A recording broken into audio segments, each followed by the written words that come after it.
இன்றே டவுன்லோட் செய்து உங்கள் ஃபேவரட் ஷோக்களை என்ஜாய் பண்ணுங்க.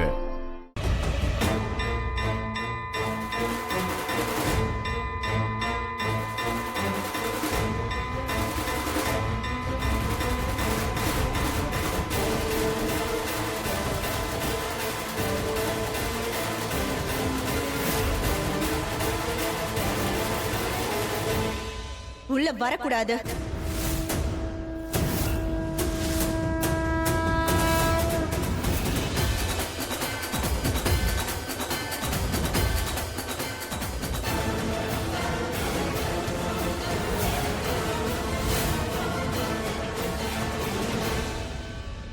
உன்கிட்டதான் நான் உன்கிட்டதான் சொன்னேன், உள்ள வரக்கூடாது. அவ வருவார்த்த. ஏன்னா அவளை கூட்டிட்டு வந்ததுன்னா ரிஷி டோன்ட். அவ இந்த வீட்டை விட்டு போயாச்சு. இந்த வீட்டுக்கு எவ்வளவு கெடுதல் பண்ணணும்னு நினைச்சாச்சோ எல்லாம் பண்ணியாச்சு. இதுக்கு மேல நான் இவளை இந்த வீட்டுக்குள்ள விட மாட்டேன். எனஃப். ஏன் அத்தை, ஏன் இப்படி எல்லாம் பேசிட்டு இருக்கீங்க? இந்த நேரத்துல இதெல்லாம் பேச வேண்டிய அவசியமே இல்லை. நான் சொல்றது உங்க காதுல விழுலியா? இவளை இங்க கூட்டிட்டு வந்ததுன்னா லக்ஷ்மி எதையும் பாழாக்கல, அவ பாழாக்கவும் மாட்டா. அவ எதையும் கெடுக்கல. இன்னைக்கு நான் உங்க முன்னாடி உயிரோட நிக்கிறேன்னா அதுக்கு காரணம் லக்ஷ்மி தான். அதனால ப்ளீஸ் அத்தை, தயவு செஞ்சு எதுவும் சொல்லாதீங்க. ரிஷி, உனக்கு என்ன ஆச்சு? What's wrong with you? அதோட என்ன இது இவ்வளவு போய் கூட்டிட்டு வந்திருக்க? ஓ வெயிட், உங்களுக்கு தான் டிவோர்ஸ் ஆயிடுச்சுல்ல? சோ டிவோர்ஸ்க்கு அப்புறம் இவ இந்த வீட்டுக்குள்ள இருந்தானா, ஐ மீன் எந்த உறவோட இருப்பா, எந்த உரிமையில இருப்பா? இத பத்தி நீ யோசிச்சியா? இது இவ மாமியார் வீடும் கிடையாது. You are right. ஏன்னா இது மாமியார் வீடு இல்ல, அப்பா வீடு. ஏன்னா இவளை நான் பொண்ணா ஏத்துக்கிட்டேன். அந்த உரிமையில ரிஷி தாராளமா லக்ஷ்மியை உள்ள கூட்டு வரலாம். போதும்னா, உங்க பையனுக்கு என்னால இத புரிய வைக்க முடியல. அதோட நீங்க பேசுறீங்கல்ல, என்னுடைய லக்ஷ்மி என்னுடைய லக்ஷ்மி என்னுடைய பொண்ணுன்னு. இதெல்லாம் உலகத்துக்கு தெரியாதுன்னா. இவங்களுக்கு டிவோர்ஸ் ஆயிடுச்சுன்னா எல்லாருக்கும் தெரியும். சோ டிவோர்ஸ்க்கு அப்புறம் இந்த பொண்ணு இந்த வீட்டுக்குள்ள இருந்தா மக்கள் வாய்க்கு வந்ததெல்லாம் பேசுவாங்க, அசிங்கமா இருக்கும். அதோட நம்ம இமேஜ் என்ன ஆகுறது? ஓ மை காட், நம்ம இமேஜ் கொஞ்சம் யோசிச்சு பாருங்க. உலகத்துக்கெல்லாம் பதில் சொல்லணுங்கிற அவசியம் இல்ல.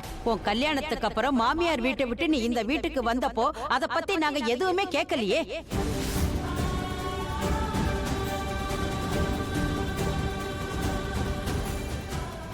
என்னைக்கு வரைக்கும் இந்த வீட்டுக்குள்ளதான் இருக்கிறேன். அதனால இந்த உலகம் என்ன நினைக்கும், என்ன யோசிக்கும்னு நாங்க கவலைப்பட்டதும் இல்ல, கவலைப்பட போறதும் இல்ல.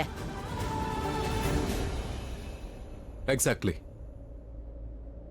எக்ஸாக்ட்லி நீங்க சரியா சொன்னீங்க பாட்டி. ஆனா நம்ம மனசாட்சிக்கு எதிராக ஏதாவது செய்யும் போது நமக்கு வலிக்கும்.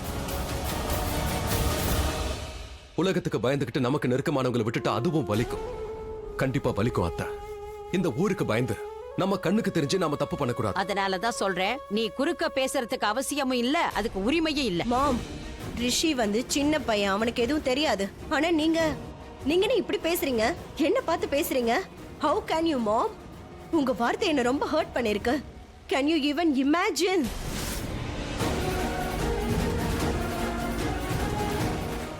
அதோட நீங்க என்ன இந்த பட்டிக்காட்டு பொண்ணு லக்ஷ்மி கூட போய் கம்பேர் பண்றீங்க, இவ கூட வச்சு பேசுறீங்க. போது வாய மூடு. நீ தானே சொல்லியிருக்க வீட்டுல பெரியவங்க முடிவு எடுத்தாங்கன்னா சின்னவங்க குறுக்க பேசக்கூடாதுன்னு சொல்லுவல்ல. நான் தானே பெரியவ, அதனால நான் தான் முடிவு எடுக்கணும். லக்ஷ்மி கண்டிப்பா இந்த வீட்டுக்குள்ள வருவா, இங்கதான் இருக்க போறா.